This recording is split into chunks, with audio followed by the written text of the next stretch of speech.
এখন আসছি মিরপুর 1 ওভারব্রিজের উপরে। দেখতে পাচ্ছেন মিরপুর 1 ওভারব্রিজ।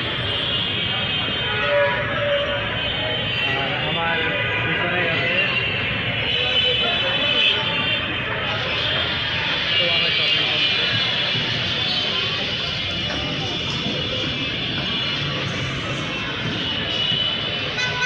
তো আসছি আজকে ঘোরাঘুরি করার জন্য।